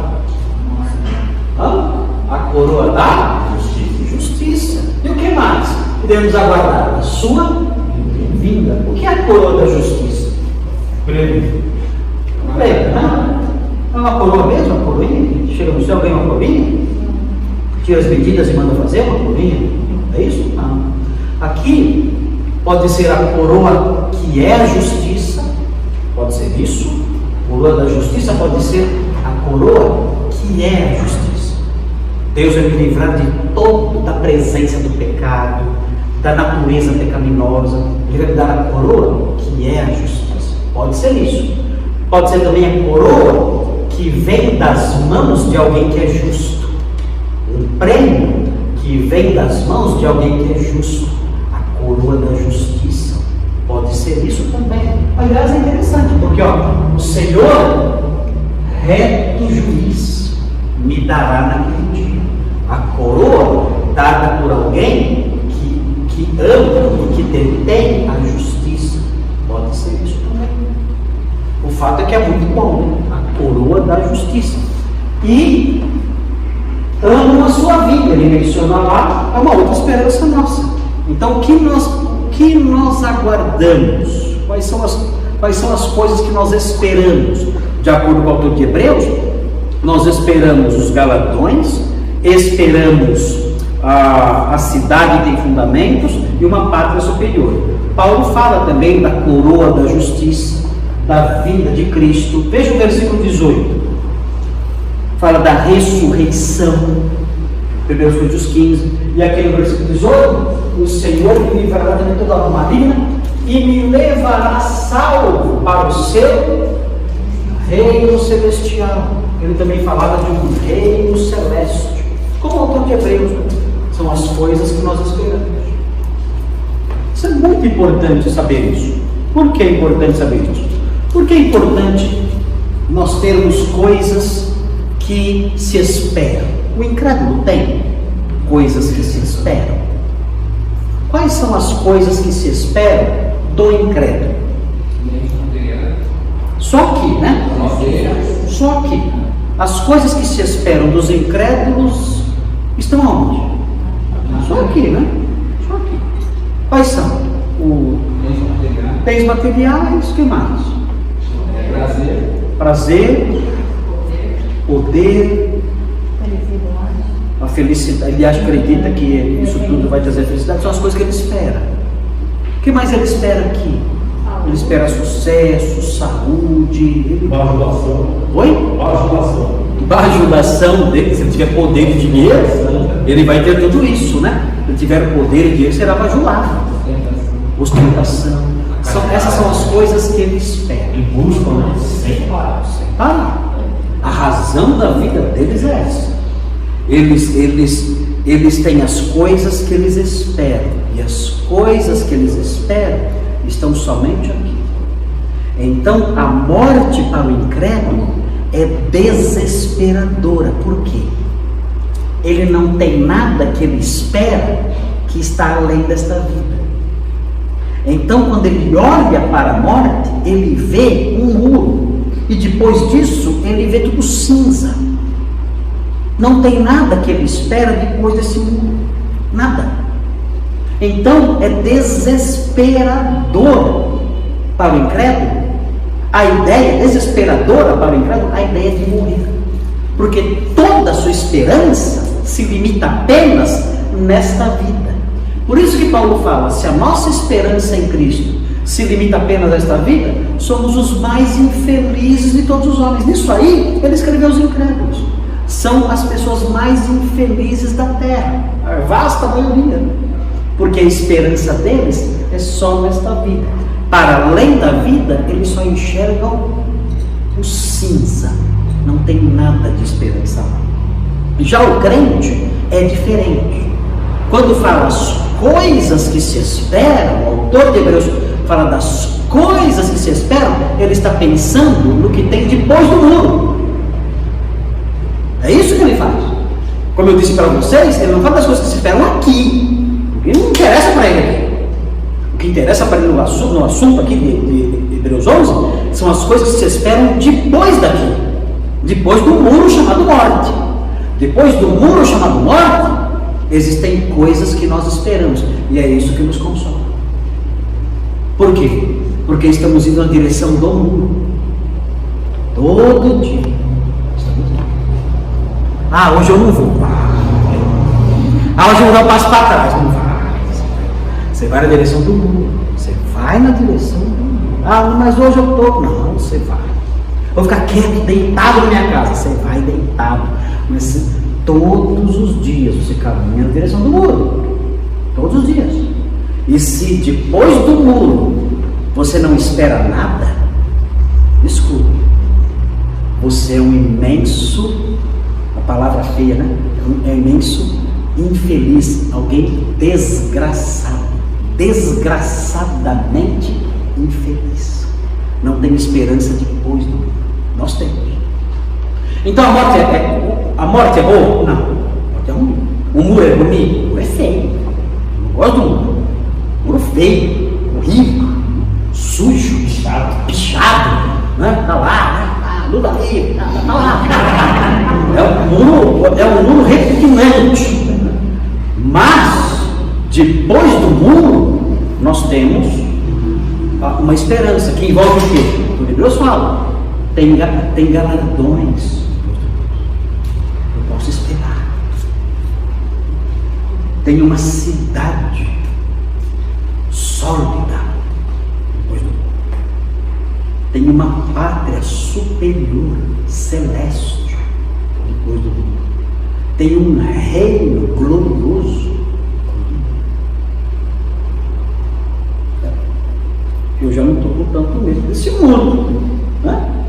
Eu acho que se eu atravessar para o lado não é tão mal assim. É o que me enche de paz. Ah, faleceu um irmão da igreja, alguém que nós amávamos muito, que querido nosso, faleceu. Era um crente em Cristo. Ele tinha uma esperança em coisas, na concretização de coisas, além do muro da morte. Não precisamos nos desesperar. As coisas que se esperam, finalmente, se concretizaram na vida dele. Então nós temos uma visão de vida diferente. Nós somos outro tipo de gente. Sim. O problema é que eu já conversei com o incrédulo que acha que ele vai ter tudo isso que é prometido para a gente que é crente. Isso é verdade. Tem isso mesmo. Tem incrédulo que pensa isso. Porque ele acredita na justiça própria. Esse é o pior. Porque ele fala, eu não preciso de Jesus. Ele descansa numa poltrona falsa. Ele pensa que aquela poltrona da justiça própria dele, eu sou bonzinho, eu sou homem reto, eu não faço mal para ninguém. Ele senta na poltrona da justiça própria e descansa. Ah, depois do muro está tudo bem. Esse é difícil só pela graça de Deus para mudar a sua mente. Porque ele acredita mesmo que ele vai chegar diante de Deus e Deus vai falar, rapaz, sou seu fã. Olha você, que pessoa maravilhosa. Você merece o céu mesmo. Nem precisava ter mandado Jesus para morrer pelos pecados, porque você é o cara. Pode entrar, parabéns, anjos. Louvem aí no céu porque esse homem chegou. Pensam isso, justiça própria. Então, estão descansando numa paz falsa. Muito triste. Eu fico lembrando da minha mamãe, Jack Ma, essas coisas assim, eles têm um argumento assim, familiar, tudo é para a família, tudo é para o bem-estar familiar, para dar uma boa vida, Tudo que faz de mal. Tudo que faz de mal. em cima dessa frase, para a família.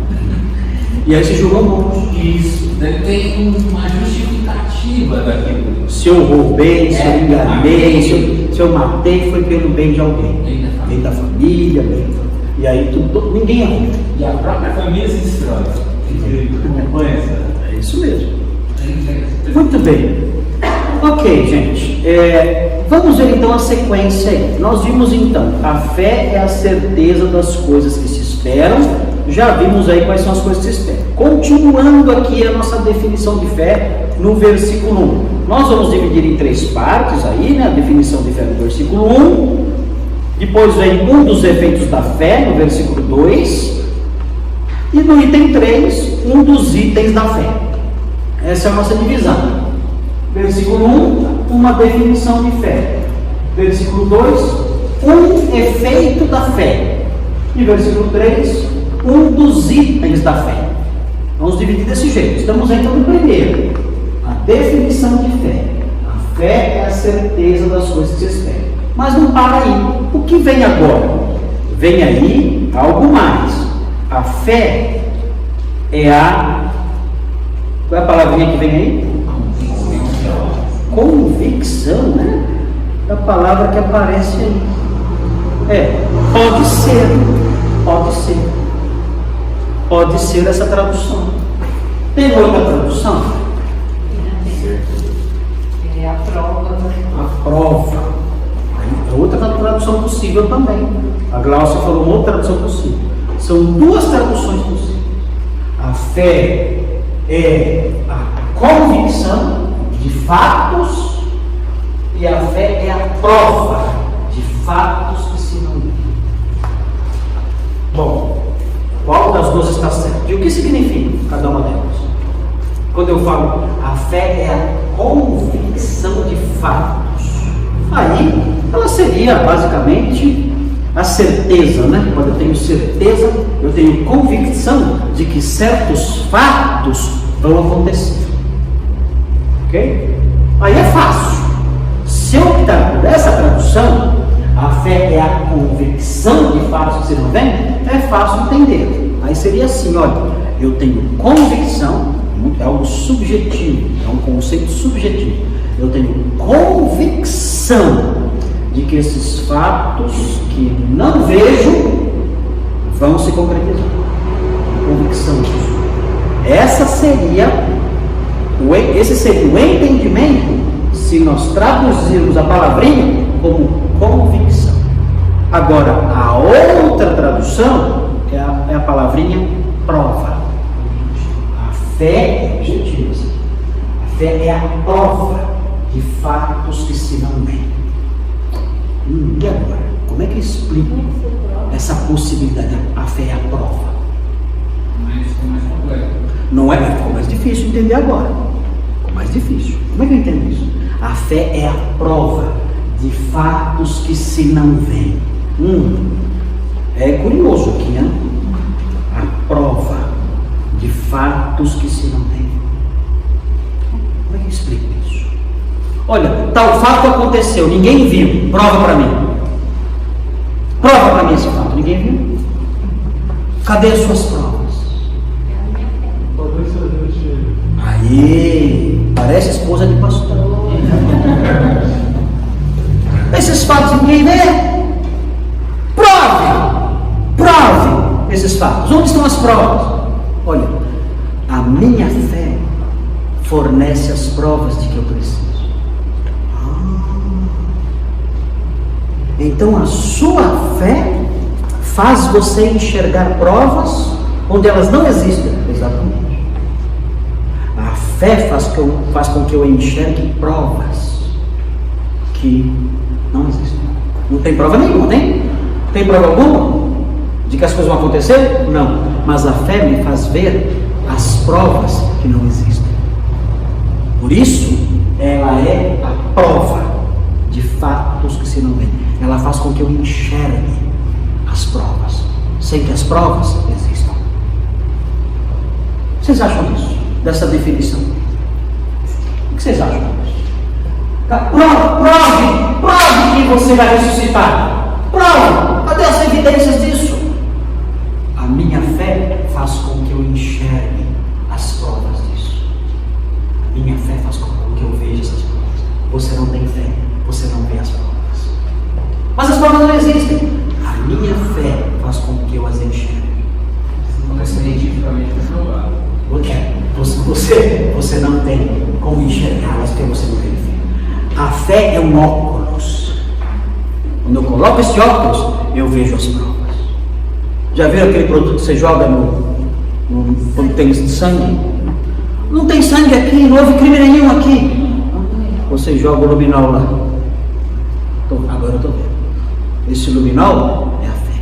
Faz ver as provas que ninguém vê. Interessante isso aí. A fé fornece. A fé fornece a capacidade de ver as provas. Mas como você foi convencido? Você não tem prova nenhuma. Ninguém te apresentou prova nenhuma de nada. A fé faz eu ver as provas que não existem. Não é interessante isso? Interessante. As duas traduções são possíveis aqui. E as duas são bonitas, né? Eu tenho certeza e eu enxergo as provas. Você não enxerga a prova? Enxergo. Pela fé eu enxergo as provas. Eu vejo as provas. Lembra da frase do Blaise Pascal? O coração tem razões que a própria razão desconhece. Como assim? Lembra dessa frase do Blaise Pascal? O coração tem razões que a própria razão desconhece. Isso aí não é uma frase romântica. Às vezes o rapaz apaixonado escreve para a moça dos namorados. O coração tem razões que a própria razão desconhece. Não faça isso, porque essa frase não tem nada a ver com o dia dos namorados. Aí essa frase significa o seguinte: olha, a pessoa que crê, ela não sabe explicar os motivos pelos quais ela crê. Não sabe explicar. Porque o coração dela tem razões que ela racionalmente não sabe explicar, que a razão desconhece. Por que eu creio em Jesus e depois de minha vida nisso? Não sei.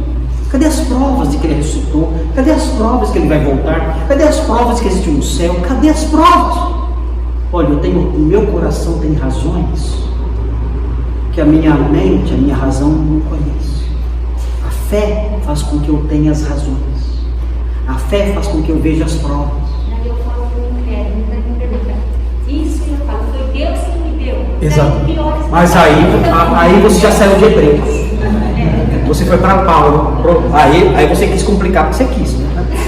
Mas você misturou Hebreus com Paulo, aí não dá. Aí é um fuá total, né? Aí você mistura tudo. Vamos ficar só em Hebreus, uma coisa de cada vez. Ninguém aguenta viver assim, com 5 livros ao mesmo tempo. Então é um livro de cada vez. Então, depois, um dia estudaremos Romanos, aprenderemos. Quem colocou o óculos em mim para eu ver as provas? Deus. Essa é outra lição. Aqui estamos em Hebreus ainda. Então, esposa de pastor, não misture os livros. Muito bem. Interessante isso? Interessante. Quem gosta mais da tradução convicção? Tem convicção e prova. Quem gosta mais da primeira? Essa aqui. A fé é a convicção de fatos que se não vem. Essa é outra. A fé é a prova dos fatos que se não vem. Quem gosta mais da primeira? Quem gosta mais da segunda? Não, está dividido. Mas as duas coisas são verdadeiras. Nós não sabemos o que o autor de Hebreus tinha mais em mente, mas as duas coisas são verdadeiras. E é muito legal isso, porque isso mostra que eu não tenho que ficar explicando racionalmente a minha fé para mim. Eu preciso provar, prova aí, o papel aceitar, agora para você, o papel aceitar tudo. Amigo, esses seus argumentos não me abalam, eles não me incomodam. Sabe por quê? Porque a fé é a prova. A fé faz com que eu veja as provas. E não me assusta que você não veja. O fato de você não ver é mais uma evidência para mim. Você não tem fé. Se você tivesse fé, você veria as provas. Você não tem. Não tem como você enxergar. Eu não posso gastar horas e horas tentando mostrar para você o que você não pode enxergar. Eu não posso levar um cego no museu. Não podemos amar. Isso aqui não veio de voz, é bom dizer. Exatamente, não vem de voz. Já misturou Paulo, mas para fazer isso aí de novo. Todo mundo quer Paulo atrás, para ajudar, né? Mas aqui é só Hebreus por enquanto. Tá bom? Muito jóia. A fé é isso, a convicção, a prova. Prova de quê? Eu prossegui agora. Acabou o versículo aí. Já quase 9 horas. A fé é a prova do quê? Dos fatos que se não veem. E agora? O que é isso? Quem sabe, não pode chutar. Não invente, senão você vira o Valdomiro. Inventou, vira o Valdomiro na hora. Tem que descobrir no texto o que são as coisas que se não veem. A ressurreição, por exemplo. Não falar de ressurreição. Esse texto aqui. Nós esperamos. Esperamos, mas assim, o que ele tinha em mente? Ele tinha em mente. Olha, quer ver, tem uma dica aqui no versículo 7. Não misture Coríntios com Hebreus. Veja o versículo 7. As coisas que se não veem, olha só. Pela fé Noé, divinamente instruído acerca de acontecimentos que ainda não se viram. Então, a fé é a convicção, é a prova de fatos que ainda não se viram. Então, ele está pensando em coisas que no futuro vão ser vistas. Salvação, seria Nós vamos ver o que vai aparecer aqui. E claro que envolve a salvação, lógico, né? Isso não sai da mira nunca. Veja aí o versículo 13. Alguns versículos vão ajudar a gente a entender quais são as coisas que não vêm. Aqui o 7, sumiu? O 7, o 7 fala que são coisas que dá a pista, né? O 7 dá uma pista, falando de coisas que ainda não vemos. Ou seja, elas um dia se tornarão visíveis. Então, a fé é a convicção de coisas que nós ainda não vemos. Com Noé foi assim. Ele aparelhou na arca, esperando algo que ainda não se via. Mas depois, viu. Ele viu. Então, esse é o sentido das coisas que não vêm. São coisas que ainda não vemos. Como Noé. Noé é um exemplo. Ele fez a arca sem ver nuvem preta nenhuma no céu. Mas ele fez. Ainda sem ver o que depois se tornou visível. Aqui é a mesma coisa. A fé é a convicção de coisas que nós ainda não vemos, mas veremos. Veremos um dia. Vamos ver aí o versículo 13. Olha só o que significa não ver agora. Todos estes morreram na fé, sem ter obtido as promessas. Olha aqui, ó, o que é não ver? Vendo-as, porém, de longe, e saudando-as, e confessando que eram estrangeiros e peregrinos sobre a terra. Quais são as coisas que eles não viam aqui, mas eles viam de longe? Quais eram as coisas que eles viam de longe? E saudavam, né? Quais eram? As promessas. Quais são as coisas que se não veem, que ainda não vemos? A concretização das promessas. Esses homens passaram, eles viram, não viram, mas é como se eles vissem de longe. Então, não ver envolve você ver de longe, com os olhos da esperança. Vai acontecer. Eu não vejo aqui, mas eu vejo lá longe. Eu não enxergo esses fatos agora, mas eu enxergo essas promessas lá longe. E elas ainda vão se concretizar. elas ainda vão acontecer aqui. Elas vão tomar ainda lugar na história. Vamos ver o que mais aqui fala o texto sobre não ver. Versículo 26.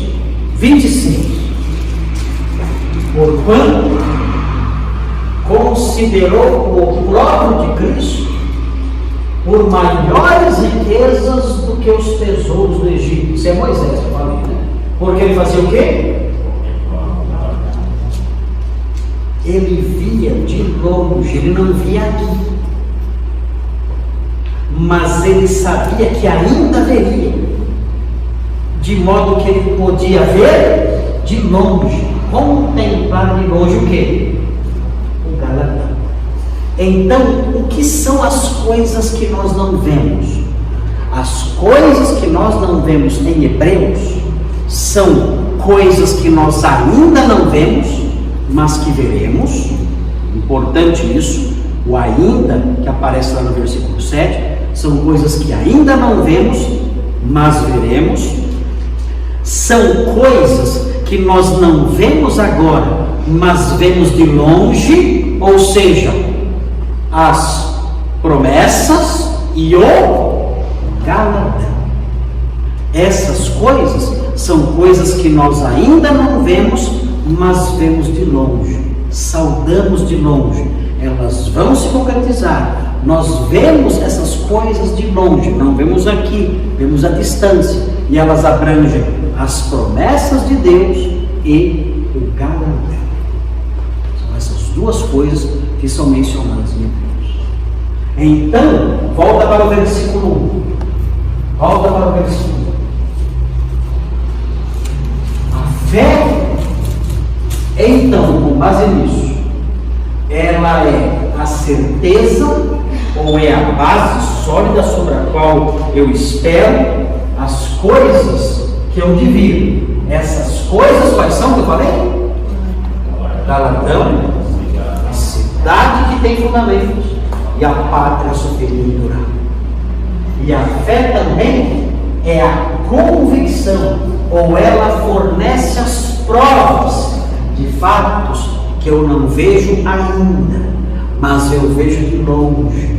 E esses fatos são a concretização das promessas e a dádiva dos galardões.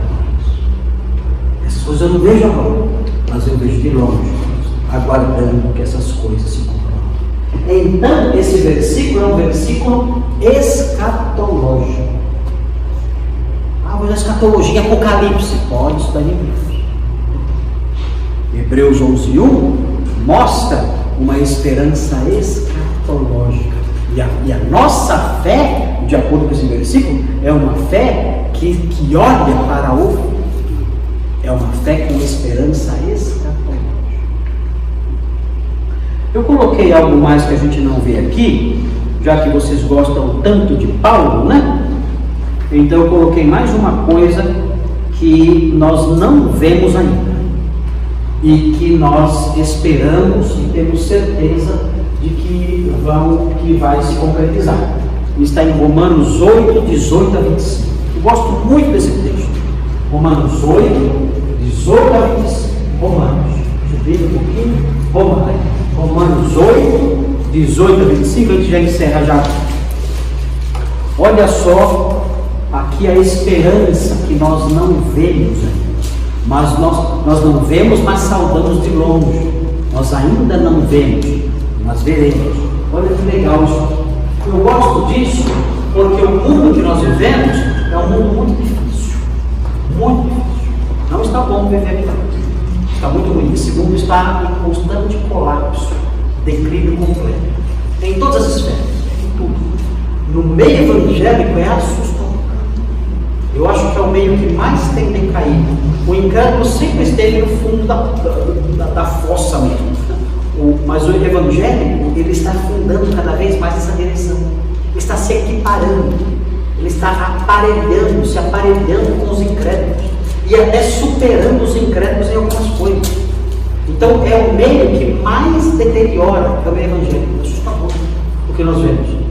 E se alguém se insurge contra isso, esse alguém é que é o mal. Então, virou tudo quadrangular. Então, quando nós vemos esse trechinho aqui, é um trecho que nos enche de esperança, porque mostra o dia em que o Senhor voltar, o que vai acontecer. Olha só, fala assim: porque para mim, tenho por certo que os sofrimentos do tempo presente não podem ser comparados com a glória a ser revelada em nós.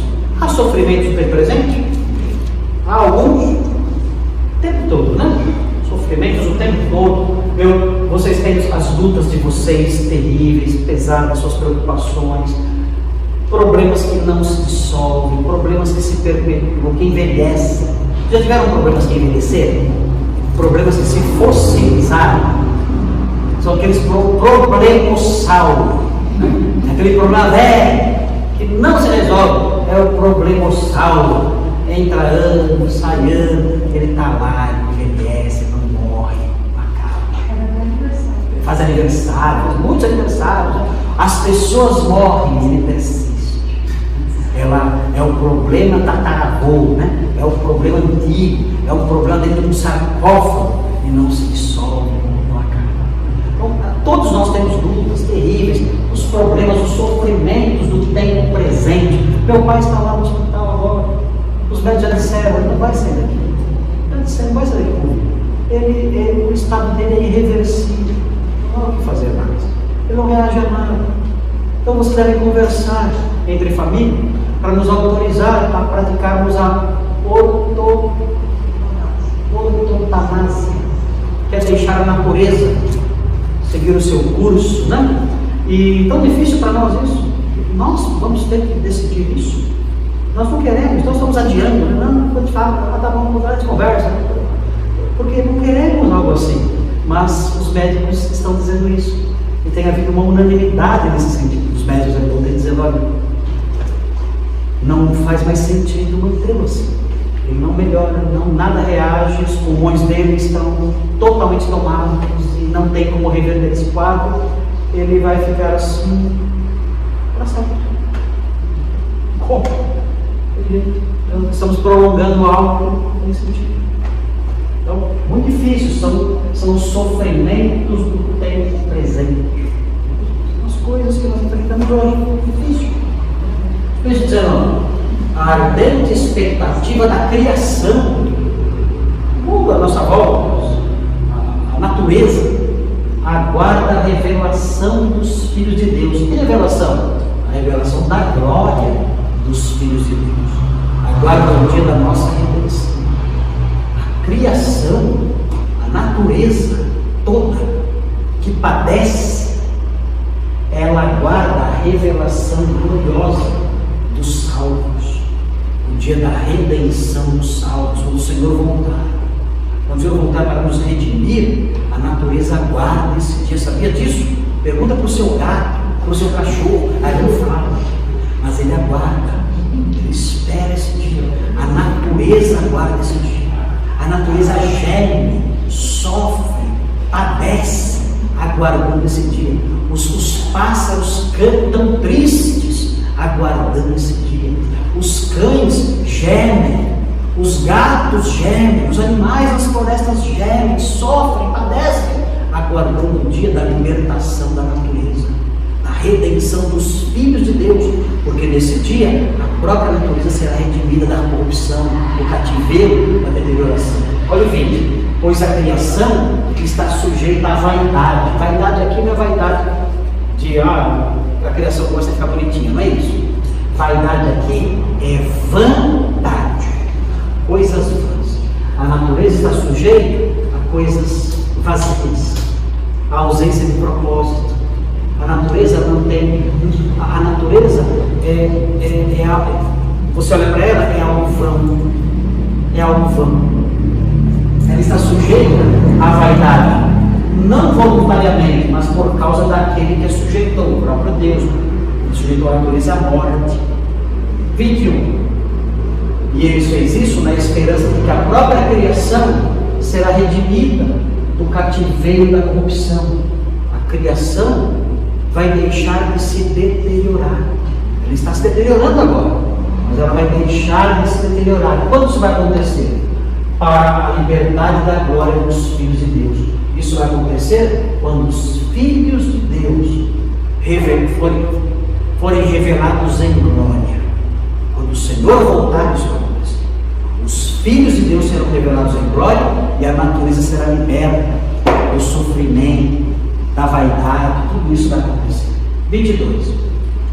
Porque sabemos que toda a criação a um só tempo geme e suporta angústias até agora. Vocês concordam com isso? Meu Deus, o tempo todo. A natureza padecendo e sofrendo angústias até agora. 23. E não somente ela, mas também nós, que temos as primícias do Espírito, igualmente gememos em nosso íntimo, aguardando a adoção de filhos, a redenção do nosso corpo. 24. Porque na esperança fomos salvos. Quando fomos salvos, nós fomos salvos nutrindo essa esperança. Ora, e aí ele diz: a esperança que se vê não é esperança, mas o que alguém vê, como espera. E aqui nos lembramos de Hebreus. A fé é a prova, é a convicção daquilo que se espera, das coisas que se não vê, das coisas que não vê, é a convicção das coisas que não vê. Aqui ele fala de coisas que nós não vemos. 25. Mas se esperamos o que não vemos, com paciência o aguardamos. Ele fala: olha, nós ainda não vivemos esse dia, o dia da redenção do nosso corpo e da libertação da natureza. Não vemos, mas nos aguardamos pacientemente. Nós cremos que isso um dia vai acontecer. Isso ainda não vemos, mas um dia veremos. Isso nós saudamos de longe, nós contemplamos de longe, mas isso um dia vai se concretizar diante dos nossos olhos. E a fé faz com que eu veja as provas disso na minha frente. Ok, na semana que vem nós vamos ver o outro versículo, o versículo 2, um dos efeitos da fé. Aí o versículo 2 fala: pela fé os antigos obtiveram bom testemunho. Ok? Aí nós vamos estudar esse versículo, e acho que é possível estudar o versículo 3 também, acho que vai dar tempo. Ok? Muito bem, vamos fazer oração para encerrar? Vamos orar pedindo a Deus que nos ajude. Qual seria a nossa oração? Senhor, ajuda-nos, né, a nutrir essa fé sólida.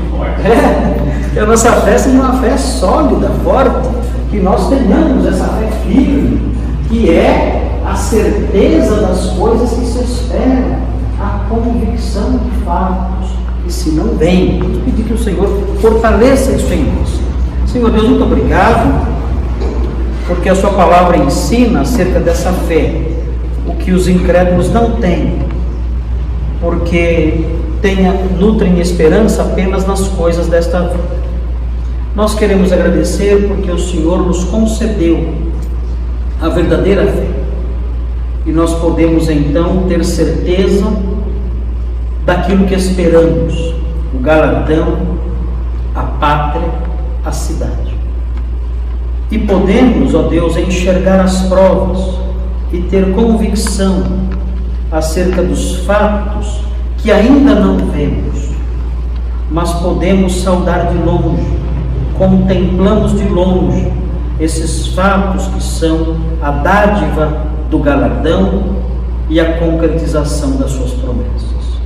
Muito obrigado, porque podemos ter essas coisas em nosso coração em virtude da sua graça que operou em nós. Ajuda-nos a nutrir essa fé com o auxílio do seu Espírito, e que desse modo nós sejamos crentes produtivos, cheios de esperança e de alegria em meio a essa geração perdida e vazia que nos cerca. Nós pedimos isso, pedimos sua proteção agora que vamos para casa, e o fazemos em nome de Jesus. Amém.